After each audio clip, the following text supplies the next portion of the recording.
उत्तर प्रदेश में बीजेपी अध्यक्ष के तौर पर 3 साल का कार्यकाल पूरा करने के बाद स्वतंत्र देव सिंह अपनी जिम्मेदारी से मुक्त होने को तैयार है। उनके पद छोड़ने के बाद कौन बनेगा नया अध्यक्ष, ये सवाल सियासी गलियारों में गूंज रहा है। इन सवालों के बीच कई नामों को लेकर चर्चाएं तेज हैं, लेकिन लोकसभा चुनाव को देखते हुए बीजेपी कई समीकरणों को साध सकती है, जो बवाल की वजह भी बन सकता है। लोकसभा चुनाव में अब ज्यादा वक्त नहीं बचा है। ऐसे में राजनीतिक दलों ने अभी से अपनी कमर कस ली है। बीजेपी भी हैट्रिक लगाने की तैयारी में है, लेकिन उसकी राह में कई रोड़े हैं। खासकर उत्तर प्रदेश में इस बार बीजेपी की नैया डूबती नजर आ रही है। इसीलिए पार्टी दिग्गजों को आउट कर सियासी समीकरणों को साधने की जुगत में है। इसके लिए बीजेपी प्रदेश अध्यक्ष पद के लिए चौंकाने वाला नाम सामने ला सकती है। स्वतंत्र देव सिंह की छुट्टी कर अब पार्टी इस पद पर किसी ऐसे दिग्गज को बैठाना चाहती है जिससे सियासी समीकरणों को साधा जा सके। यूपी की सियासत में बीजेपी के प्रदेश अध्यक्ष बनाने के लिए 20 साल के सियासी पैटर्न को देखें तो किसी ब्राह्मण समुदाय के हाथों में कमान दिए जाने की सबसे ज्यादा संभावनाएं दिख रही है, जिसके चलते कई ब्राह्मण नेताओं के नाम भी चर्चा में हैं। उसमें पूर्व उप मुख्यमंत्री डॉक्टर दिनेश शर्मा, पूर्व ऊर्जा मंत्री श्रीकांत शर्मा, कन्नौज के सांसद और प्रदेश महामंत्री सुब्रत पाठक शामिल हैं। वहीं पार्टी का पूरा फोकस 2024 के लोकसभा चुनाव पर है। सूबे के सियासी और जातीय समीकरण को देखते हुए दलित और ओबीसी समुदाय में से किसी को संगठन की कमान सौंपने के कयास लगाए जा रहे हैं। ऐसे में सूबे के जातीय समीकरण को देखते हुए ओबीसी समुदाय या फिर अति पिछड़ा वर्ग समुदाय में से भी किसी को बीजेपी प्रदेश अध्यक्ष की कमान सौंपी जा सकती है। यूपी के अध्यक्ष पद छोड़ने वाले स्वतंत्र देव सिंह ओबीसी समुदाय के प्रभावशाली नेता माने जाते हैं, जिसके चलते उनके उत्तराधिकारी के तौर पर किसी ओबीसी समुदाय से ही किसी को प्रदेश अध्यक्ष बनाने की चर्चा है। बीजेपी सूबे में दलितों और ओबीसी पर बहुत अधिक ध्यान दे रही है। पार्टी ब्राह्मण चेहरों से इत्र ओबीसी और दलित के बीच अध्यक्ष के चयन पर विचार कर सकती है। अब चर्चा तो कई नामों पर हो रही है, लेकिन अगर फैसला कार्यकर्ताओं के पक्ष में नहीं हुआ तो ये बीजेपी पर भारी पड़ सकता है। अब देखना होगा कि पार्टी किसे अध्यक्ष बनाती है।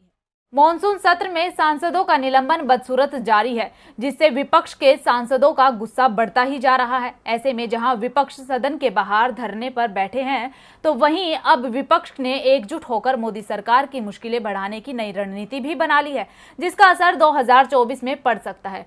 क्या है विपक्ष की रणनीति, देखिए ये रिपोर्ट। 18 जुलाई को संसद के मानसून सत्र की शुरुआत हुई और सत्र के पहले दिन से ही सरकार के खिलाफ विपक्ष का हल्ला बोल जारी है। विपक्ष लगातार महंगाई, बेरोजगारी, जीएसटी जैसे तमाम मुद्दों पर संसद में चर्चा चाहता है, लेकिन चर्चा नहीं हो रही है। ऐसे में विपक्ष को सरकार के खिलाफ विरोध प्रदर्शन करना पड़ रहा है, लेकिन विपक्ष की आवाज को सुनने के बजाय और उनकी मांग पूरी करने की बजाय विपक्षी सांसदों को निलंबित किया जा रहा है और अब तक दोनों सदनों से 27 सांसद निलंबित किए जा चुके हैं। ऐसे में विपक्ष के निलंबित सांसद अब संसद के बाहर ही 50 घंटे के लिए धरने पर बैठ गए हैं। अब इसी बीच विपक्ष मोदी सरकार के इस रवैये के खिलाफ एकजुट हो गया है और एक प्लान तैयार किया है और इसके लिए तेलंगाना के सीएम और टीआरएस चीफ के चंद्रशेखर राव, डीएमके, आप, जेडीएस और दक्षिण भारत के कांग्रेसी सांसदों से संपर्क कर रहे हैं। टीआरएस सांसद रविचंद्र बड्डी राजू ने बताया कि जिस तरह से मोदी सरकार विपक्ष की आवाज को कुचलकर लोकतंत्र की हत्या कर रही है, उसके विरोध में दक्षिण भारत के ज्यादातर विपक्षी दलों के सांसद स्पीकर और सभापति से ये आग्रह करने का विचार कर रहे हैं कि उन्हें 17वीं लोकसभा तक के लिए ही सस्पेंड कर दिया जाए। बता दें कि राज्यसभा के 23 और लोकसभा के 4 सांसदों को सदन में हंगामे के कारण निलंबित कर दिया गया है। ऐसे में विपक्ष का गुस्सा फूट पड़ा, जिसके बाद विपक्ष ने सरकार के खिलाफ ये रणनीति बनाई है। विपक्ष का कहना है कि सरकार सदन में विपक्ष को कठपुतली की तरह रखना चाहती है। हम ये नहीं होने देंगे। हर सत्र में हमें सस्पेंड किया जाए। इससे बेहतर है कि पूरे सत्र के लिए ही सस्पेंड कर दें या फिर पूरा विपक्ष ही एक साथ 17वीं लोकसभा से इस्तीफा दे दे। और ऐसा करके विपक्ष 2024 चुनाव के लिए मोर्चा तैयार कर रहा है। गौरतलब है कि बीजेपी अब दक्षिण राज्यों में खुद को मजबूत करने में लगी हुई है, लेकिन वहां उसकी स्थिति कमजोर है, क्योंकि लोकसभा की कुल 130 सीटों में से बीजेपी के पास मात्र 29 सीटें हैं। लेकिन विपक्ष ऐसा करके बीजेपी को दक्षिण में और ज्यादा कमजोर करना चाहता है। इससे बीजेपी के हाथ से कर्नाटक के जाने की भी उम्मीद ज्यादा बढ़ जाएगी। यानी विपक्ष आज के दांव से 2024 में बीजेपी को पस्त करने की रणनीति बना रहा है। लोकतंत्र का महापर्व यानी कि चुनाव में हिस्सा लेने के लिए हर कोई उत्साहित रहता है। खासकर देश के युवाओं का इस उत्सव में हिस्सा लेने का जोश देखते ही बनता है। अब भारतीय निर्वाचन आयोग ने भी उम्र की नई दहलीज पर कदम रखकर पहली बार वोट डालने वाले युवाओं को बड़ी खुशखबरी दी है। तो वहीं चुनाव आयोग ने कैसे दी युवाओं को राहत, देखिए ये रिपोर्ट। भारत का लोकतंत्र दुनिया के सबसे मजबूत लोकतंत्र में एक है, क्योंकि यहाँ हर किसी को सरकार चुनने का अधिकार है, वोट देने का अधिकार है। यहाँ 18 साल की उम्र से लेकर बुजुर्ग तक मतदान कर अहम योगदान दे सकते हैं। लेकिन अब 18 साल की उम्र के मतदाता के लिए बड़ी घोषणा की है। निर्वाचन आयोग ने कहा है कि 17 साल के युवा भी वोटर लिस्ट में नाम जोड़ने के लिए आवेदन दे सकते हैं। उन्हें आवेदन देने के लिए 18 साल के होने का इंतजार नहीं करना पड़ेगा। निर्वाचन आयोग ने कहा कि ऐसे सभी युवा जो साल की पहली तारीख को 18 वर्ष के हो जाएंगे, वो वोटर लिस्ट में नाम जोड़ने के लिए आवेदन दे सकते हैं।